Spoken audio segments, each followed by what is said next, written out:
Naam, karibu ndani ya Secret Media. Majina yangu ni Joseph Munyao, ndani ya nyumba ya kisayansi. Kumbuka leo tunawasiliana na tunataka tujue mengi kuhusu akili ya binadamu, yaani ambayo tunayoifahamu kwa Kiingereza mind. Hii ni kipawa kinachowezesha kufikiria, kuelewa, kuwasiliana, kujifunza, vitu kama hayo, kupanga na kutatua matatizo. Ni ufahamu unaotumika sana, ama ukipenda ubongo, unawezesha binadamu hata kutofautisha jambo kwa wema ama kwa ubaya wake.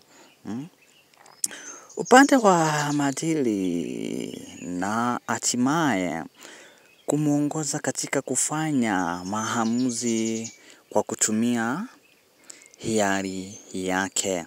Vitu kama hizi mtazamaji, kitu kama akili ni kitu ambayo huwa kinafanya binadamu aweze kujifahamu na kujielewa.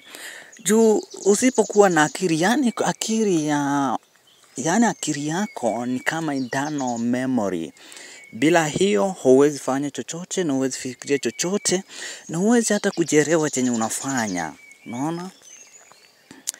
Kuhusu asili ya akili ya binadamu inafofuatiana vile vile na maelezo mengine mengi. Hii ni kati ya wale maelezo kulingana na dini na fursa na sayansi ambayo huwa wanafanya akili.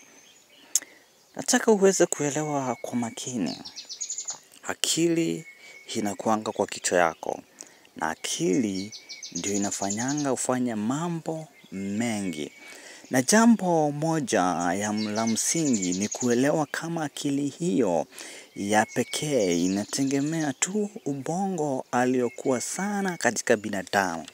Je, akili ukigonjeka ugonjwa wa akili kuna dawa ama kuna matibabu ama kuna matunda na ambazo unaweza kutumia? Hii tutapatana pale kwa sehemu ya pili.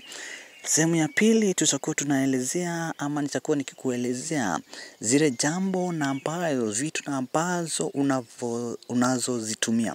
Kwanza ukijaribu kukagua hii ni ramani, yaani ramani map yenye iko pale kwa kichwa yako ikikueleza mengi kuhusu akili yako, ile mambo na ambayo inayofikiria.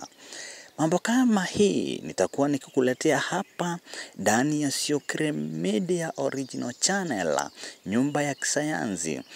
Na ukitaka kutufikia kwa urahisi utapitia kwa WhatsApp namba ni 0795674905. Pia hata unaweza tuma ujumbe kwa hapo na mambo tunaweza kukutatulia na kukueleza zaidi. Hakikisha umesubscribe, umelike, umecomment na umeshare kwa marafiki wako ili tuweze kusaidiana pamoja. Majina yangu ni Joseph Munyao.